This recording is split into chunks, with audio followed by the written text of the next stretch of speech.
Welcome to Mickey, Marvel, and More, Disney news, commentary, and opinion. From theme parks to Thanos and from Skywalker to Skyliner, my family and I will discuss it all. So let's go! Please stand clear of the doors. Por favor, manténganse alejado de las puertas. Hello, Mark here, and welcome to another episode of Mickey, Marvel, and More.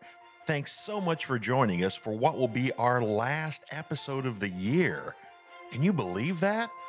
I hope everyone is enjoying this busy holiday season, and I really appreciate you taking some time out of your holiday to hang out with us here. And speaking of the holiday and Christmas season, has anyone ever spent any time in the Disney theme parks during this time of the year? Well, I'm sure that even if you're a casual Disney theme park fan, you've heard of Mickey's Very Merry Christmas Party at the Magic Kingdom. But for a large family, it can be very expensive to attend a hard-ticket event like that. So in this episode's family chat, Laura and I are going to sit down around the virtual table and talk about some low or no-cost activities that you can do with your family while visiting the Disney theme parks during the holiday season. You might be surprised just how much there is to see and do this time of the year. But before we get to that, how about a little news from in and around the Disneyverse? Is that why you've come? To end the Avengers? I've come to save the world. But also, yeah. First up today is a bit of a follow-up to the last family chat that Zach and I had about the franchise viewing order for Marvel and Star Wars. So last week, Screen Rant sat down to chat with Marvel Studios' head of TV, streaming, and animation, Brad Winderbaum. Can you imagine just how small the font must be on that business card? Well, anyway, they were sitting down to talk about What If Season 3 on Disney+. And during the conversation with Winderbaum, he briefly brought up Agents of S.H.I.E.L.D. and Agent Carter as far as their MCU canon status. While he fully gave his stamp of approval for the old Netflix Daredevil show as canon, he still sort of dodged, ducked, dipped, dove, and dodged around the issue of Agents of S.H.I.E.L.D. and Agent Carter by saying, quote, "Well, I'll tell you this, and I'll put it to you like this. It's exciting for me to think about how to square those ABC shows with canon. That, to me, if you know me and the way my brain works, that's a fun territory to imagine." End quote.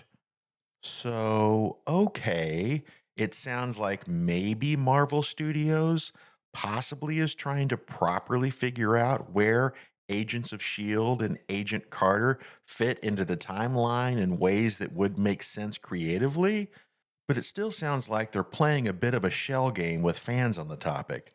I hope that one day this all gets officially sorted out, because I personally love Agents of S.H.I.E.L.D. and Agent Carter, and I think that they are both big pieces in the MCU puzzle and deserve their place in the complete picture. So check out the show notes and take a look at the whole interview and analysis in the Screen Rant article and see what you think. This is the way. This is the way. This is the way. And now, back to the continuing saga of the Disney Plus Star Wars franchise television shows. The Skeleton Crew is a brand new Disney Plus Star Wars show that just launched and so far has received great reviews from fans and critics alike. It's full of heart, comedy, adventure, and it really puts a Goonies-type spin on the Star Wars universe, and at the same time, still remains its own thing. But somehow, it still may also end up being the least watched Star Wars show ever. Well, because despite being number one on Disney Plus itself, it's failed to make any great appearance in any other entertainment metric out there. The Skeleton Crew did not chart either during its premiere week or its second week. The Acolyte, even though critics and fans alike called the show terrible, did in fact chart at first, but we all know what happened after that. And what was the least watched Disney show before Skeleton Crew? Well, believe it or not, it was fan favorite series Andor. So what's going on here? There are a lot of theories about why the Star Wars television content is having a death spiral, but I think it just boils down to a couple of things. I think that clearly Disney overmined the Skywalker era to death, and I think there's just a bit of fatigue. It also doesn't help that these television shows are extremely expensive to produce, and if it doesn't become a hit right out of the box, they kick it to the curb pretty quickly. I'm looking at you, Acolyte. And it doesn't seem to really matter whether the shows are good or not. Andor is some of the finest Star Wars content that has ever happened since the original trilogy, but for some reason, it doesn't seem to catch on. I think a lot of it is because Star Wars only has so many original characters in their film universe, as opposed to Marvel, who has tons of characters that everybody already knows. So when you produce television content for Marvel, it's based on characters people already know. With the Star Wars universe, they've had to create brand new characters from scratch, and the only show that has really caught on is The Mandalorian. And I think that's because you've got somebody who looks like Boba Fett, and you've got somebody who looks like Yoda, both characters people already recognize. Ultimately, I think the answer may disappoint Star Wars fans, including myself. But I think the answer is they need to cool their jets for a while and put Star Wars TV shows on ice and concentrate on making new movies and introducing new characters that people can be introduced to and care about. I love The Mandalorian and I love Andor, and to some extent, I really enjoyed Obi-Wan Kenobi. But their misses, like The Acolyte and the Book of Boba Fett, garnered way more attention than their hits. It's easy to make a headline story out of a project that cost millions and millions of dollars to make and it fails, than it is to tell the same story about something that cost millions of dollars and succeeded. As a fan, I just want to see great Star Wars content. And despite what the outside ratings say, I think there has been some really good content. But I think it may be time for Disney to focus on Star Wars movies more than Star Wars television. Because as a lifelong fan, I don't want to see any of this go away.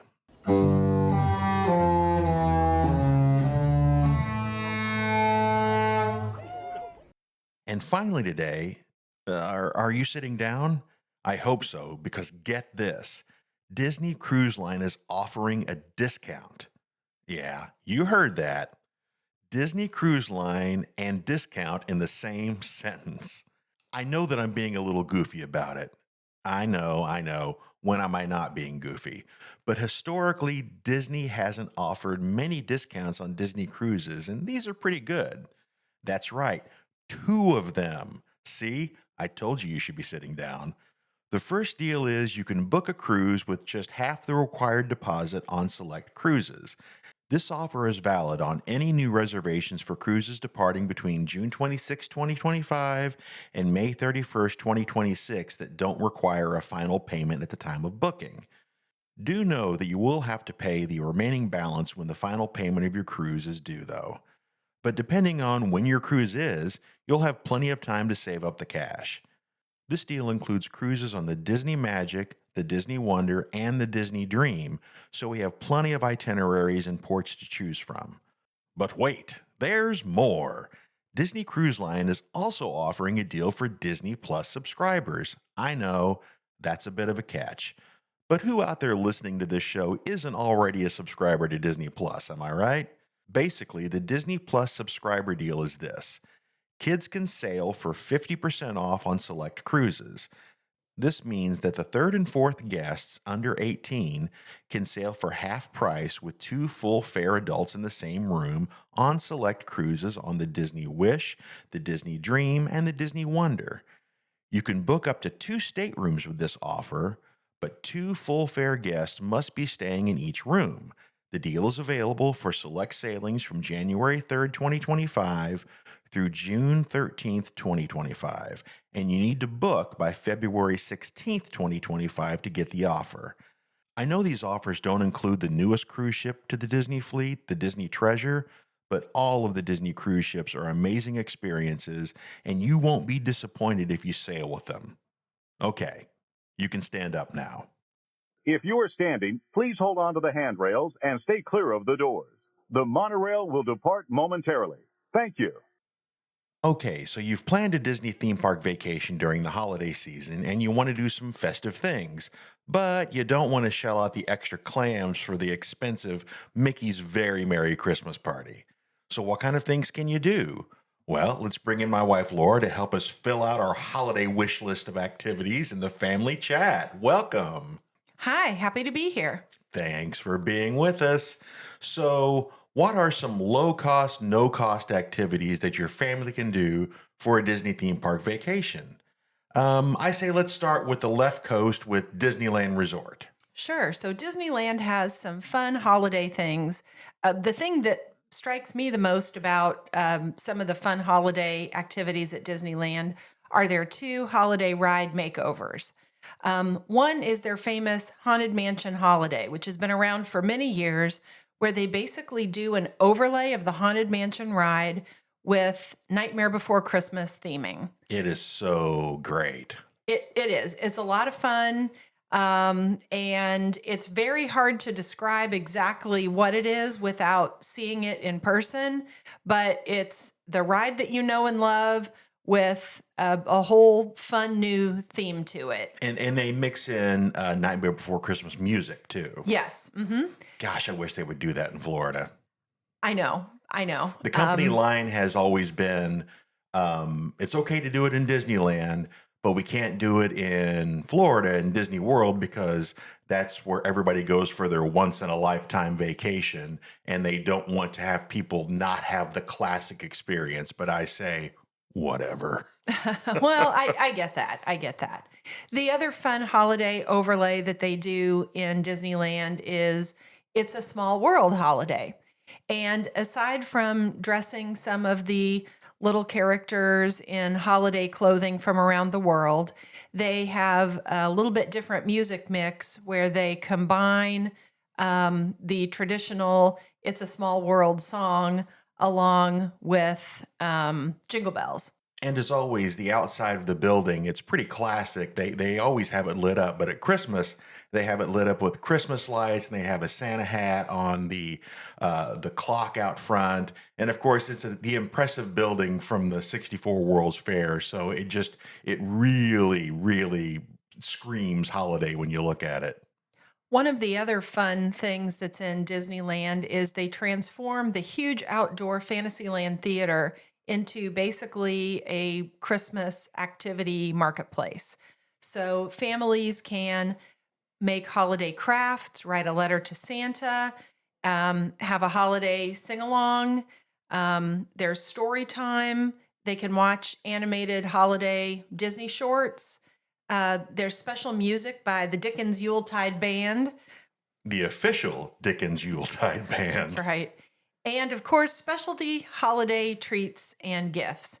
And last but not least, there's a whole winter-themed photo area featuring Santa himself. So that sounds like it's a lot of cool. I don't think we've ever seen that variant before out there.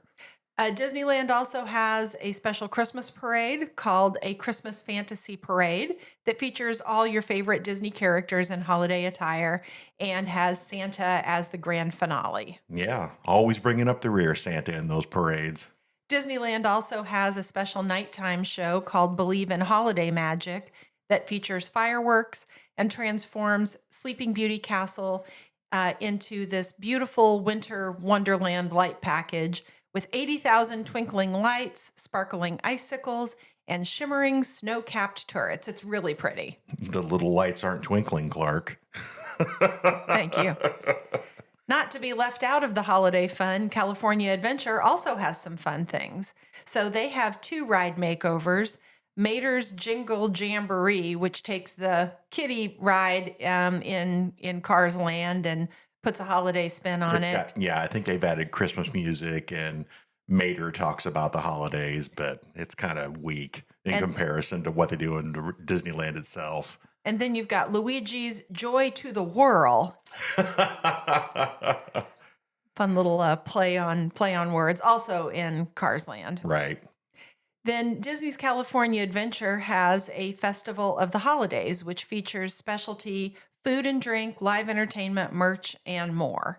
And in particular, this year, two of their themed shows for Festival of the Holidays are shows that are inspired by Coco and Encanto. So the Coco themed show begins with a big procession down the main street to the main fountain, and then the cast breaks out into different Christmas songs sung in both English and Spanish. And then the host, Carlos, takes us through holiday traditions from around the world. The second new show is based on Encanto, and it's called Mirabel's Gifts of the Season, which brings guests into the world of Encanto as Mirabel and her friends sing your favorite songs from the film as they're getting ready to celebrate their own Fiesta de Navidad. Yeah, that sounds great. In terms of no-cost things that you can do that don't even require a park ticket, Disney's Downtown Disney also gets into the holiday spirit.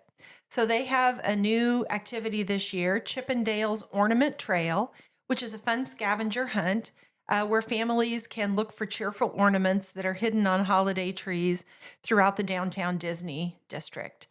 Of course, there's also beautiful holiday decorations throughout the parks, throughout downtown Disney, and throughout the Disneyland hotels. In fact, one of the spectacular features is in the lobby of the Grand Californian. They have a 7-foot tall, 12-foot wide replica of the Grand Californian Resort made completely out of gingerbread. Wow. Kind of Yeah. like the gingerbread houses they do in Florida, too. Exactly. And that's the perfect segue to talk about Walt Disney World in Florida. What a transition. It's as if we had planned the transition all along.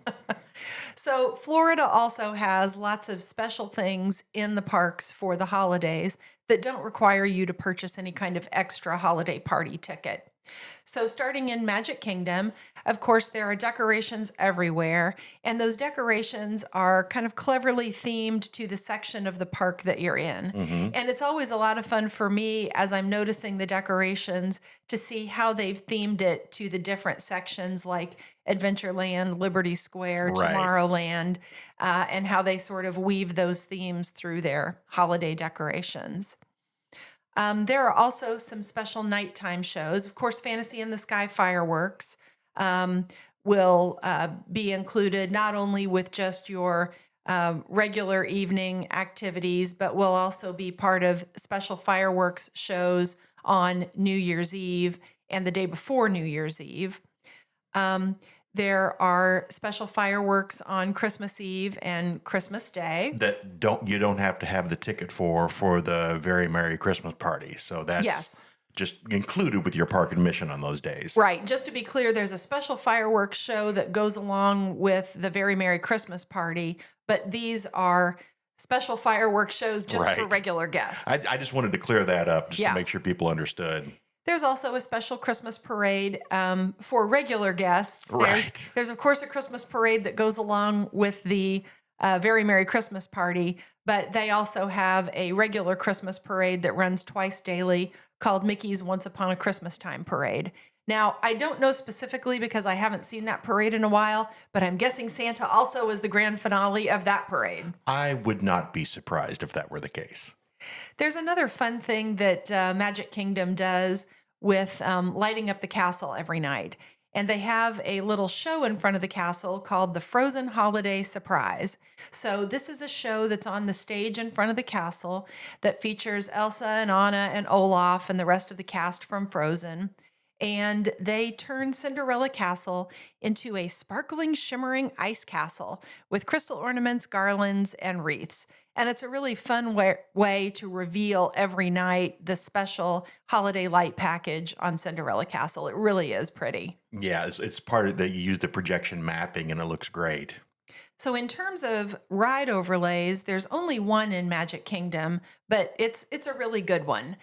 And it's where they take the Jungle Cruise and transform it into the Jingle Cruise. So clever. The Jingle Cruise adds these fun and whimsical holiday decor to the boathouse, the boats, and throughout your jungle tour. Probably the best part is the way that they modify the script and add some holiday jokes for those wisecracking skippers to deliver as you're getting your tour through the jungle. I believe they also put Christmas hats on some of the animals on the ride, and I know they're for sure they're on the gorillas Yeah, it's in the fun camp scene. to ride through and see those little holiday touches that they've put in the tour. It's a lot of fun. Yeah. So turning to Disney's Hollywood Studios, they have a couple of fun things that they have added for the holidays.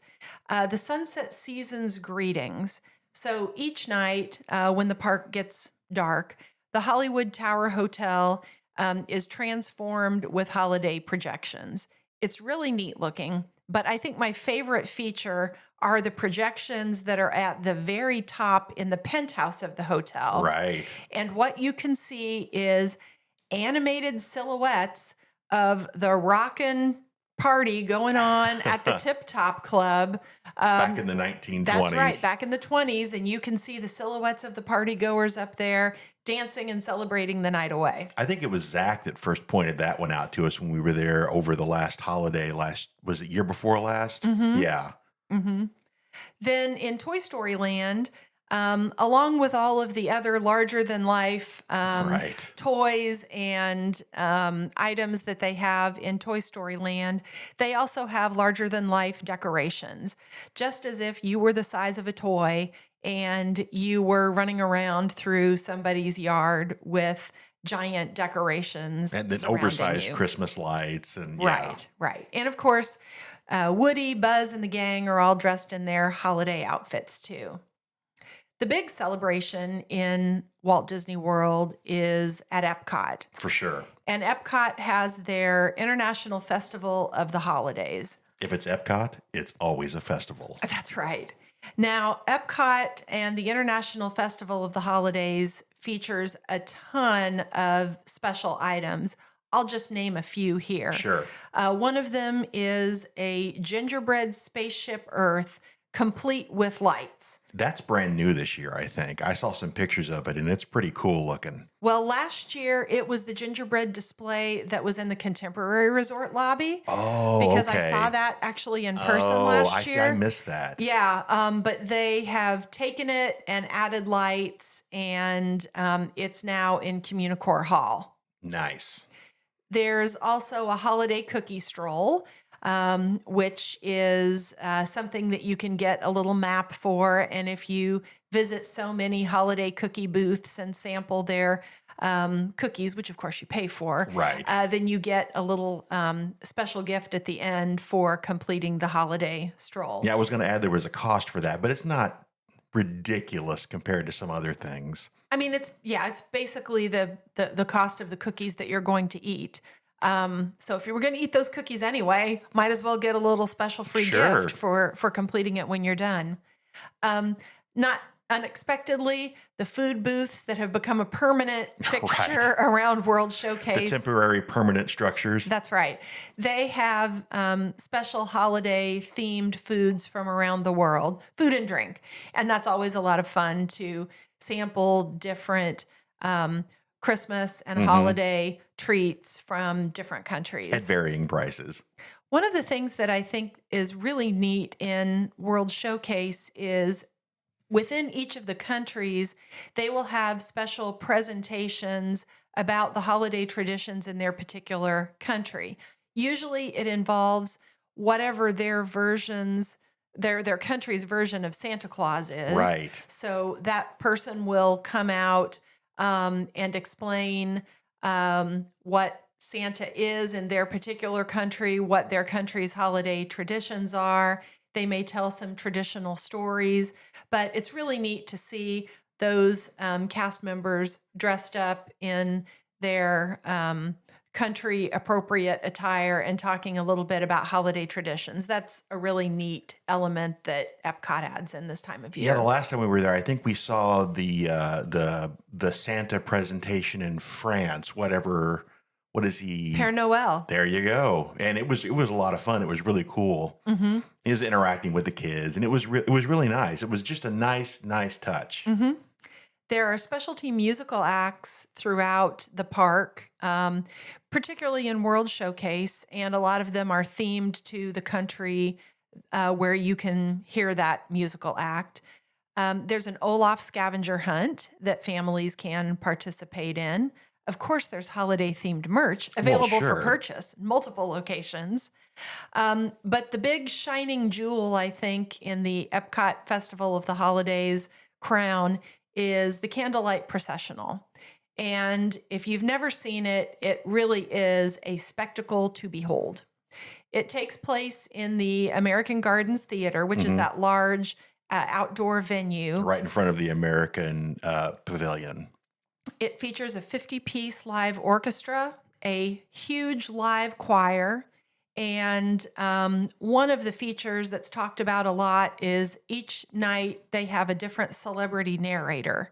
And the narrator comes out and narrates the program along with the music and the live singers, who are all carrying candles, to just have this beautiful, glowy holiday look to it, as well as the beautiful music that you're surrounded Gives by. you all the warm fuzzies. It does. It does. And they've had some celebrities like Josh Gad, and there's been, of course, Josh Gad, I think, does everything for Disney these days. But they've had Neil Patrick Harris. They've had people from Broadway. I mean, they have all kinds of celebrities there.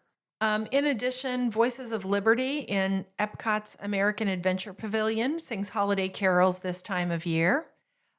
Living with the Land has a fun transformation. Yeah, that's right. I like this. They call it Glimmering Greenhouses, and they've done a really nice job adding holiday lights throughout the greenhouses, not just to the plants, but also along the ceiling and along the pathway that the boats run on.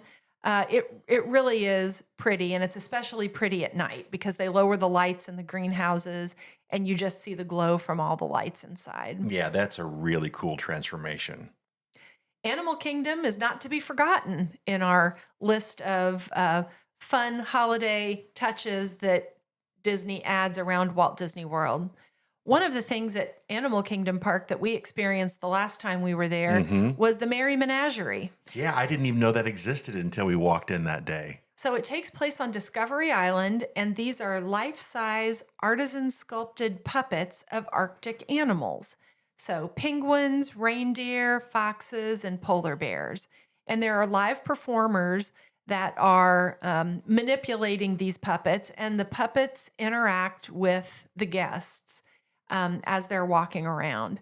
So to describe these, if you've ever seen the way the puppets from the Lion King on Broadway show work, Right. where you have people that are actually walking around with the parts of the puppet either on sticks or attached to their arms or legs, these puppets are very similar. Right. They're part of the puppet, but they're not actually supposed to be noticed. But they're really pretty, and it's a really neat one-on-one interaction that you Kids get. really love them. They're a lot of fun because you can go up and the kids will interact with them, and the animals will react to the kids. It's really, really cute.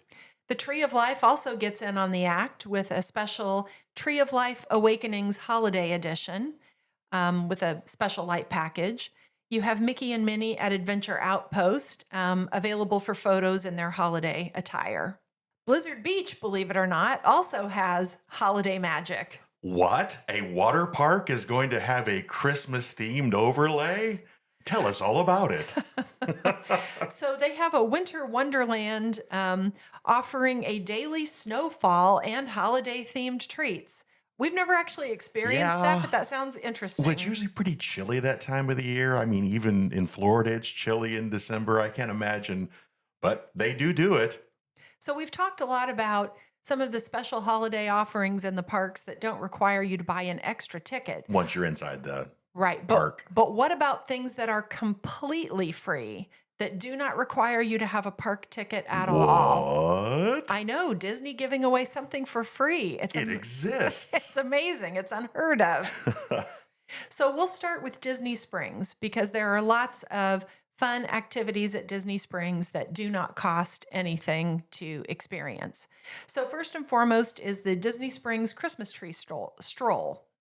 So Disney gets into the holiday spirit with these elaborately themed Christmas trees that are inspired by Disney, Pixar, Star Wars, superheroes, Disney Plus, Disney Vacation Club, and annual pass holders. The whole pantheon of the Disney family. Just to name a few, yes. So there are 3 huge flagship trees throughout Disney Springs, and those are perfect for family photos. There are maps available so that guests can make sure they hit all of the trees on the Christmas tree stroll. Yeah, it's like a little checkoff list where you can see them like, oh, that's beautiful. Where's the next one? Right.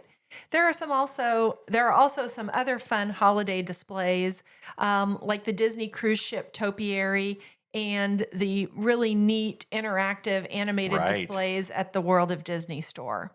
So one other bonus is if you happen to have a Magic Band Plus, it will interact with several of the trees and the window displays, which is fun. I didn't know about that one. That's cool. Yeah. Of course, all of the restaurants and dessert stops and bars in Disney Springs typically have a holiday-themed menu this And the whole time place of is year. decorated for the holidays, obviously. But one bar in particular is sort of known for its holiday overlay, and that's Jock Lindsay's Holiday Bar. So if you're not familiar, this bar is based on Indiana Jones' pilot from the first movie. You know, Right. The guy who was fishing and he had his pet snake. that's right, the one with That's the my snake pet in the snake, plane. Reggie. Right, right. So this bar typically has lots of Easter eggs throughout the bar that are nice nods to the Indiana Jones movies. Well, as a matter of fact, there's a cage at the top that says Reggie and the door is open and the That's snake right. is missing. Yeah. So this time of year, they add holiday decorations and they have fun themed menus. So that's just one example of a bar in Disney Springs that kind of gets into the holiday spirit. I saw the pictures and it looks like it's really neat. And of course, you can meet Santa Claus while you're at Disney Springs. Of course. And the location actually solves the mystery of what happened to the Star Wars Outpost Right, 'cause store that got shut down a couple of months ago. Yeah, it was like there was no announcement made, and it was just one morning somebody went there and the sign was missing from the building and the lights were off. So that's where Santa is located. It'll be interesting to see what happens with that space once the Yeah. holidays are over. They have 2 Star Wars stores. They have one on the other end, and then, of course, this one, which was located near the World of Disney store, which I really think they need to have a Star Wars merch location there. But I guess we'll see what happens after the holidays. They may start rotating things in and out of there and using it as like some sort of a extra space. Also, not to be missed during the holidays are the really cool decorations at the Disney World resorts. Yes. So the flagship is probably the display at the Grand Floridian. So Grand Floridian has a life-sized gingerbread house, which cleverly holds a holiday shop where you can buy special holiday treats and merch. You can buy things? I imagine that. So this is a giant life-size Victorian gingerbread house that is completely edible, including white chocolate candy canes, edible snowflakes, sugar poinsettias, and an 88-pound white chocolate Santa. It is very impressive looking. The decorations feature 700 pounds of chocolate and over 10,000 pieces of gingerbread. Yeah. Wow, It that's takes- a lot. Yes, it takes 500 hours for the Disney bakers to bake and create all of this, and another 480 hours to assemble it every year. Good grief. This is the 25th year of Disney putting gingerbread houses in its resorts. And so to celebrate that 25-year milestone, there are 25 hidden Mickeys scattered throughout the gingerbread house display. That's neat. I didn't know about that. So to give you an idea of some of the special treats that are in the pop-up shop, you can buy gingerbread Mickeys. You can buy a gingerbread shingle that are just like the shingles that are on the gingerbread house that's on display. Some traditional German stollen bread, brownie pops, ginger snap cookies, gingerbread houses that you can take home with you, gingerbread loaf, peppermint bark, just to name a few. Now, the Grand Floridian is not the only Disney resort hotel that has a special gingerbread display. The Contemporary Resort this year has a gingerbread Cinderella castle, complete with light package. Disney's Beach Club has a gingerbread carousel. And there are some other Disney resorts that also feature gingerbread displays and pop-up shops in their lobbies just for the holidays. Aside from the gingerbread displays that are featured in certain Disney resort hotels, every single Disney resort hotel has really neat Christmas trees and decorations, both of which are themed to the theme of the resort. Yeah, they are. They're really, really neat. The one at Animal Kingdom Lodge in particular is a really, really pretty tree. And usually these trees are huge. Oh yeah, because most of these lobbies are gigantic. Yeah, so imagine these, huge soaring atriums in the Wilderness Lodge, for example, or Animal Kingdom Lodge, and imagine an appropriately sized Right. Christmas tree. It's amazing. And they pop up overnight. As soon as the switch gets flipped on Halloween over into November, it's like boom, the next morning the trees are up. That's right. The decorating shows up starting November 1st. Now, not every single decoration is available on November 1st, but the Halloween stuff comes down overnight, and there are holiday decorations in the parks and in the resorts. It almost seems like an overnight transformation. It does, for sure, because we've been there during one of those transformations, and it's pretty impressive. I didn't mention, but there's also holiday music playing everywhere in the Sure. parks, in the resorts. They have fun musical soundtracks that they change just for the holidays, and it features holiday songs that are in the style of either whatever that land is in the park or whatever the style is of the resort where you're located. So, with all of this holiday spirit surrounding you, it's hard not to get into a holiday mood when you're at Disney during the Christmas season, even if you aren't going to the Christmas parties at Magic Kingdom or at Hollywood Studios. Basically, there is a ton of stuff to do, and quite a bit of it doesn't cost anything extra other than your park ticket admission. That's right. All right. Well, thanks so much for this holiday wish list of items. Hopefully they were all nice and not naughty. I'm not sure what a naughty list would look like in this scenario, but I think before we go any further, we're just going to stop talking about it. This is definitely Disney's Christmas gift to us. So thank Definitely. you, Disney. All right. Well, thanks for being here. See you real soon. Thanks so much for joining us for another episode of Mickey, Marvel, and More. And another thank you goes out to Laura for helping me spread a little Disney theme park Christmas cheapskate cheer in the family chat. Cheap and Disney, two words that normally never go together. After listening to this episode, be sure to check out the show notes for links to all the stories we talked about today, as well as links to all of our socials. While you're there, click on the link for our email and drop us a question, idea, or fruitcake recipe to Mickey, Marvel, and More, all one word, at gmail.com. Now, instead of my typical groan-inducing dad joke ending the show, I want to take a couple of seconds to wish all of our listeners a very Merry Christmas, Hanukkah, Kwanzaa, whatever holiday you celebrate, have a happy one. And thanks for sticking with us in the first year of our little labor of love podcast journey. We love talking about the topics, and we love to share it with our small, but apparently still bigger audience than the Acolyte had, fan community.